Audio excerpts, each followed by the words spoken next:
Pelatih baru tanggal 11 datang. Nanti tanggal 12 kita akan adakan press conference.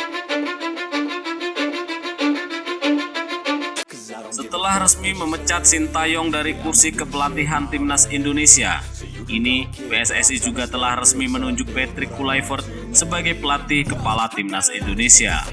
Bagi Anda yang belum tahu kronologi pemecatan Sintayong dan juga perbandingan Sintayong dengan Patrick Kluivert, silakan simak video ini dari awal hingga akhir.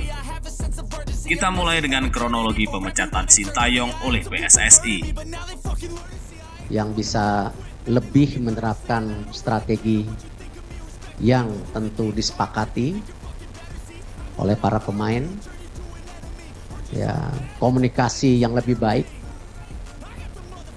Dan Pak Marji sudah ketemu Coach Sintayong tadi pagi, dan Coach Sintayong sudah menerima ya surat menyuratnya. Nanti tentu ada proses yang berikutnya mengenai hubungan kita yang sudah berakhir. Sintayong menangani Timnas Indonesia dimulai dari 2020. Ia diproyeksikan untuk Piala Dunia Under-20.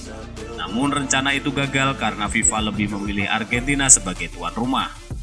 Kegagalan Indonesia menjadi tuan rumah tentu saja juga menggagalkan Timnas Indonesia berlaga di Piala Dunia Under-20. Di tangan Sintayong sendiri, Timnas Indonesia berhasil lolos ke Piala Asia 2023, semifinalis Piala Asia Under-23, serta membawa Timnas Indonesia ke ronde 3 kualifikasi Piala Dunia 2026 untuk pertama kalinya. Ekspektasi PSSI yang sangat tinggi untuk meloloskan Timnas Indonesia ke putaran final Piala Dunia 2026 membuat pencapaian Sintayong dianggap belum maksimal.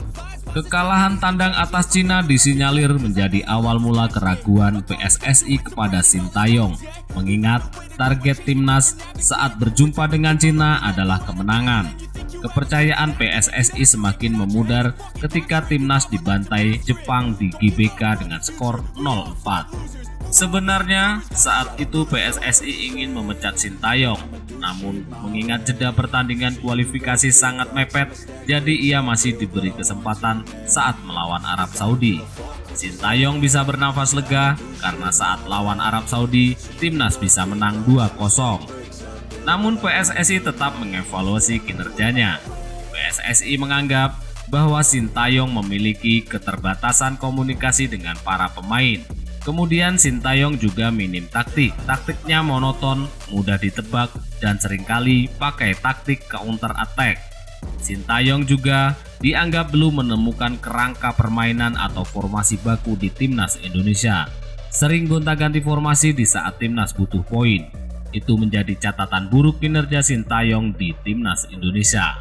Hal itulah yang menjadi pemicu pemecatan Sintayong oleh PSSI, dan PSSI bergerak cepat menunjuk Patrick Kluivert sebagai pelatih baru Timnas Indonesia. Dalam karir sebagai pemain profesional antara Sintayong dibandingkan Patrick Kluivert sangat jauh berbeda. Sintayong hanya bermain di Liga Korea bersama Songnam dan Queensland Roar, sedangkan Patrick Kluivert adalah seorang pemain bintang yang berlaga di Liga top Eropa, Ajax, AC Milan, Barcelona, Newcastle United, Valencia, PSV, dan Lille pernah dibelanya. Ia bermain sebanyak 70 kali di timnas senior Belanda dengan torehan 40 gol. Sementara itu, Sintayong hanya bermain 24 kali di timnas senior Korea Selatan dengan torehan 3 gol.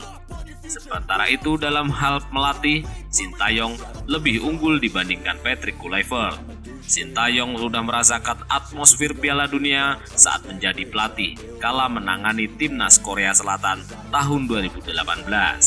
Sedangkan Patrick Kluivert hanya menjadi asisten pelatih dan pelatih junior di beberapa klub Eropa.